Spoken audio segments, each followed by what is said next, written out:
अस्सलामुअलैकुम वरहमतुल्लाहि वबरकातुहू। आज मैं आपको एक ऐसी सच्ची घटना सुनाने जा रहा हूँ जो कुरान करीम में भी दर्ज है और जिसे हमारे नबी मोहम्मद शैन ने भी बयान किया है। ये है अशाब अल उखदूद यानी गड्ढे वाले लोग। ये कहानी हमें बताती है कि ईमान की राह कभी आसान नहीं होती, लेकिन जो लोग अल्लाह पर यकीन रखते हैं उनके सब्र का इनाम अल्लाह ताला खुद देता है। कहानी शुरू होती है एक बड़े और ताकतवर बादशाह से।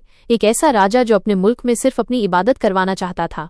वो अपने आप को खुदा समझता था और उसके दरबार में एक बूढ़ा जादूगर था जो सालों से राजा के लिए जादू और चालाकियां करता आया था। एक दिन जादूगर ने राजा से कहा, मैं बूढ़ा हो चुका हूँ, अब मुझसे काम नहीं होगा।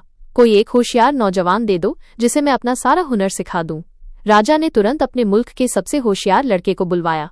ये लड़का रोजाना जादूगर के पास जाने लगा, लेकिन रास्ते में उसे एक बुजुर्ग राहिब यानी एक अल्लाह का नेक बंदा मिलता था। राहिब उसे तौहीद यानी एक अल्लाह पर ईमान लाने की बात समझाता था। वो लड़का उसकी बातें सुनता और उसका दिल बदलने लगता। धीरे धीरे वो लड़का जादू से ऊब गया और अल्लाह की इबादत की तरफ झुक गया। एक दिन रास्ते में एक बड़ा सा जानवर लोगों का रास्ता रोक रहा था। लड़के ने सोचा, आज पता करूंगा कि सच्चा कौन है, जादूगर या ये अल्लाह का बंदा। उसने पत्थर उठाया और कहा, ऐ अल्लाह, अगर तेरा काम सच्चा है तो इस जानवर को मार दे ताकि लोग गुजर सकें। उसने पत्थर फेंका और जानवर मर गया। लोग हैरान रह गए।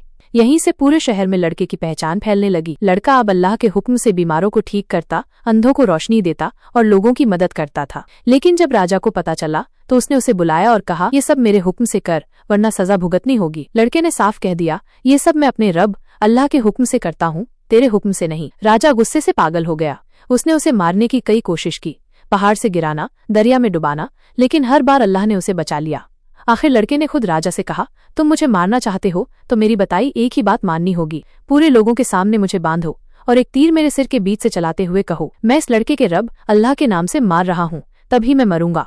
राजा ने लोगों के सामने ऐसा ही किया और जैसे ही उसने अल्लाह के नाम से तीर चलाया, लड़का शहीद हो गया। लेकिन ये राजा अपनी जीत का मजा नहीं ले पाया। जब लोगों ने देखा कि ये लड़का अल्लाह के नाम से मरा तो वे सारे के सारे ईमान ले आए। राजा को ये बर्दाश्त न हुआ। उसने बड़े बड़े गड्ढे खुदवाए, उनमें आग जलाई और हुक्म दिया, जो भी इस लड़के के रब पर ईमान लाया है उसे इन जलते गड्ढों में फेंक दो। सैकड़ों मर्द, औरतें, यहाँ तक कि छोटे छोटे बच्चे भी ईमान से पीछे नहीं हटे। वे जलते गड्ढों में कूद गए लेकिन अपने रब का इनकार नहीं किया। कुरान में अल्लाह ताला ने इनका जिक्र करते हुए फरमाया, मारे गए गड्ढे वाले, आग वाले, जब वे उस पर बैठे थे और जो कुछ ईमान वालों के साथ कर रहे थे उसे देख रहे थे, और उन्होंने उनसे बदला सिर्फ इसलिए लिया कि वे अल्लाह जो सबसे ताकतवर तारीफ के लायक है पर ईमान लाए। सूरा अल बुरूज 85 4/8। भाइयों और बहनों, ये कहानी हमें ये सिखाती है कि ईमान के रास्ते में मुश्किलें, तकलीफें और कुर्बानियां आती हैं, लेकिन जो सब्र करता है और अल्लाह पर भरोसा रखता है उसका इनाम इतना बड़ा है कि कोई दुनिया का बादशाह भी उससे मुकाबला नहीं कर सकता। आज भी दुनिया के कई हिस्सों में मुसलमान अपने ईमान की वजह से तकलीफें झेल रहे हैं। ये वाकया हमें याद दिलाता है कि अल्लाह के लिए दी गई कुर्बानी कभी बेकार नहीं जाती। अल्लाह ताला हमें भी ऐसा ईमान दे जो हर तूफान में भी कायम रहे। वस्सलामु अलैकुम वरहमतुल्लाहि वबरकातुहू।